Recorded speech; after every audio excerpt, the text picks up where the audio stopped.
Well, look who's back.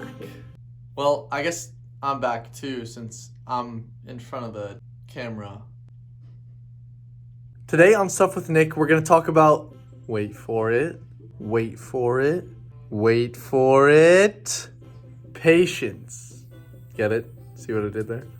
In Galatians chapter 5, verses 22 through 23, Paul lists what we know as the fruits of the Spirit. Things that come out of our lives when we are living with God's Spirit, just like fruit that comes out of a tree or a plant. The one we're talking about today is patience. Patience is something that comes out of our lives when we are living with Jesus and with God's Spirit inside of us. So what exactly is patience? I think you guys know pretty well what patience is, but these are some things that come to mind when I think about patience.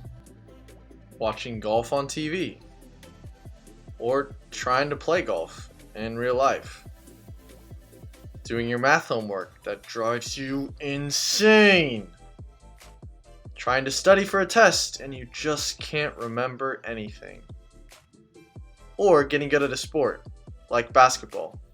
It's harder than it looks.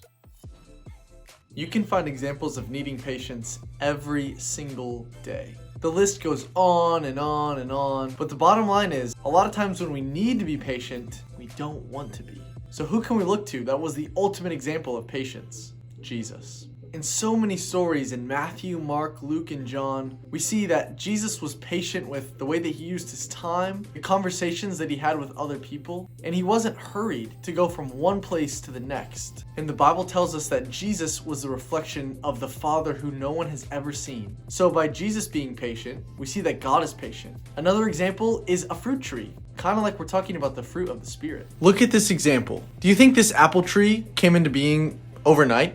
No. It had to be a seed, planted in soil, and then it had to be watered. It took time to grow. It needed sunlight. It needed care, just like developing the fruit of the Spirit in our lives. Did you know that a small apple tree, after you plant it, takes 2 to 3 years to actually make apples, and a regular sized tree can take up to 8 years? That's a long time to wait for a snack. But because it's in God's creation, it tells us something about God. And it tells us something about bearing patience as a fruit in our life, just like a tree bears an apple as a fruit. Being patient can take time, but it's so important because everything in the world around us shouts, faster, more, quicker, hurry, don't stop, be busy, faster. Kind of the opposite of patience. If you want a snack, you're not going to stop and make a loaf of bread. You're going to go grab the Pop-Tarts, because Pop-Tarts are the best snack anyone could ever have. Or Cheez-Its, I guess.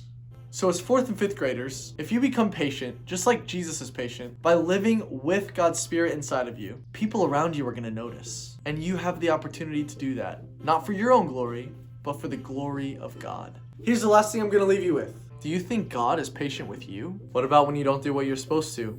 Or you disobey your parents or your teachers? What do you think? Ask your parents, ask your friends. Is God patient with me? See you guys next time.